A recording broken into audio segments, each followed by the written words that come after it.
real? Am I pinching myself, right? Yeah, just so grateful.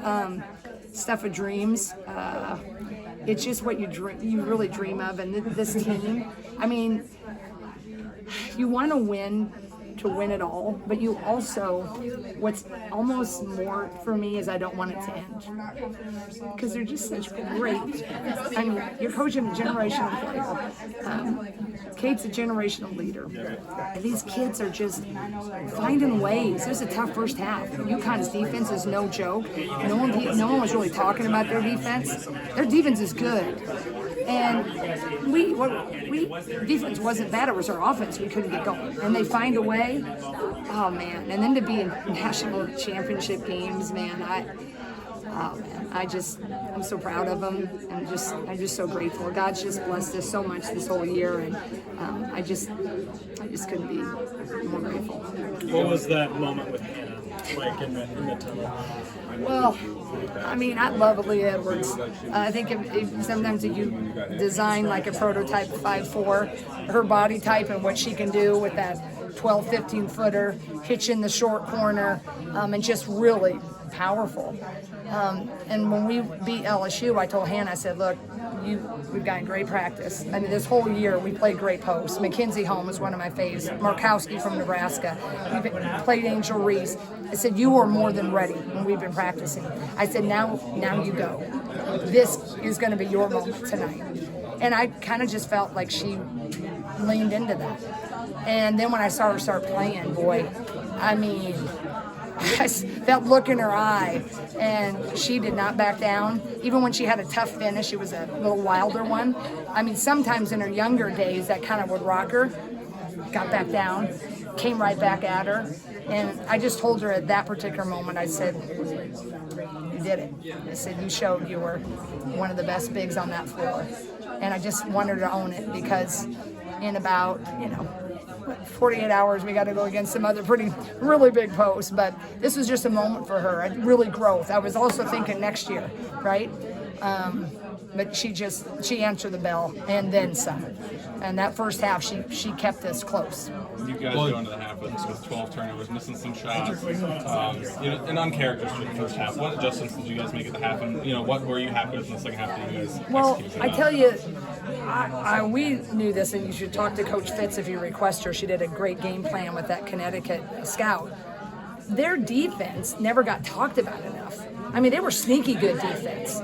And they got Paige, and they got a lot of these pieces. They didn't have a lot of depth, and I'm pretty sure Gino and staff are really happy they got here with that. And they're probably thinking they should have, could have won this one. But we just told them that was not us.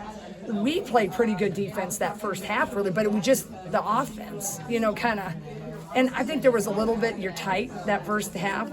You're playing UConn. We really tried not to play UConn, but when you're on the floor, you're playing UConn, right? And Lisa was just really great, and she was calm and said, look, we don't usually have 12 turnovers. Our shots are going to fall. And then we corrected some things defensively we need to do a little better. And we just tried to get them to be a little bit more aggressive. I really thought we were on our heels that first half. We were kind of a little tentative. Even Sid, who's usually our big dog, and we just said, Sid, attack. So it was pretty calm. And I think just more instilling confidence, like, hey, you're down, what are we down, 4 or 6? 6. Sid's 2 shots for Caitlin, and how bad have we played offensively? Credited them, but tried to get them to understand that. And then they just, used every second. We got there. That moment with you and Hannah, when you came off the court, what did you say to her? I mean, I was just so proud of her, because when we went into this game, I thought that matchup was going to be a big difference maker. Because I thought the stars were going to shine, Kate and Caitlin, and I thought it was going to be everybody else, because they were going to be who they were. Maybe they didn't shoot as great a percentages, but they were going to hit big shots. Paige hit a couple big threes. She did all Paige things. And I was just, that center matchup, it had to be competitive, in my opinion. So I just remind her before when we were practicing and say, hey, I love our bigs in the Big Ten. Holmes at Indiana, Markowski at Nebraska, Williams at Wisconsin. I said, you faced it all, and then we just got done playing Angel Reese. I said, so now this is your moment.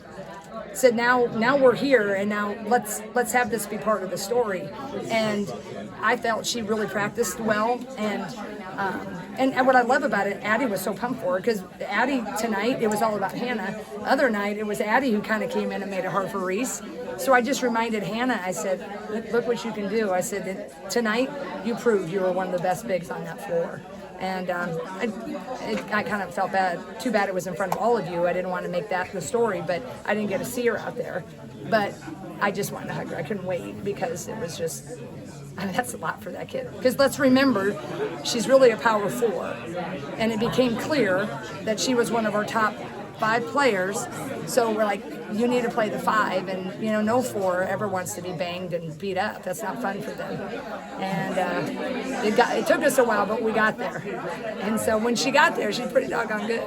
Coach, what did you talk about in the huddle with the last 9 seconds? What was the conversation? Okay, well, we were just talking about, we were trying to, if we could, we didn't, if you can foul, we had some fouls to give. But there's an art to that. Everybody sits up there and it's real easy. They got fouls to give, do it here. But you got to make sure it's not the act of shooting. You don't want to do it right away, blah, blah, blah. So you're calmly trying to do that. And then trying to remind them what the out-of-bounds plays could look like. And then just remind them everything, if you get the rebound, what we want to do, what we need to do. But it was just a really calm, you practice those situations. And you try to simulate it, but nothing simulates a game. I can tell you that, because usually in practice, Carver's nothing. There's music somewhere up by an employee, but they stayed calm, cool, and collected. What did you see on that last play on their end? Yeah, well, I was kind of blocked a little bit, but I just felt like it was Gabby Marshall again. I mean, Gabby Marshall got the charge, right? Gabby Marshall's D tonight, I know Paige had some numbers, but she worked for every point she got, and she battled. Gabby had to handle the post-up. I don't believe that Paige ever scored maybe once on a post-up, and she had no help. It's a heck of a play. They start at the elbows, and they dive down, and there's no help. The only time, I think. At the end, what I think happened was it was type of screen or charge, right? Because I was looking down, and by the time I looked up, I saw the end of it. But all I know is that Gabby's usually, if she's involved in the games, it's good things, right? She's defending. What was the message at halftime to kind of flip the switch for you guys to turn up the heat on defense?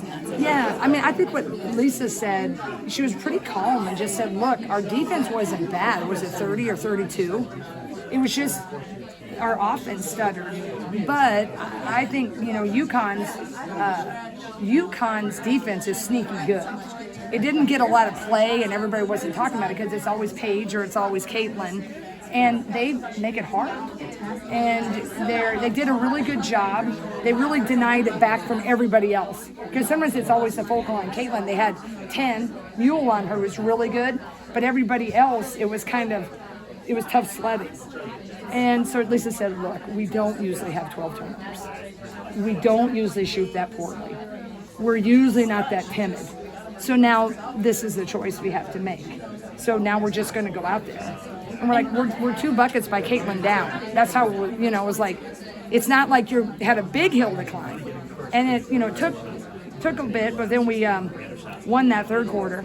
And then that 4th quarter, when we took off and got a little separation, turns out we could have used more, but that's all it took, right? So that's what, it was a calm, but I thought Lisa's confidence and just kind of flipped them a bit and said, all right, it's time to be us. How much did it help that this group has been here before? I think it really did. I think I thought Kate had her normal first half, but what a second half. When she kind of calmed and got her head centered again. And I think Caitlin's growth, she had a tough first half. She wasn't hitting and trying to force it, but she wasn't, all tight, more frustrated. Came out calm, and I think it is that leadership. Gabby and Caitlin and Kate, they've been here, they felt it, and I think that's just a team that really wanted to get there again.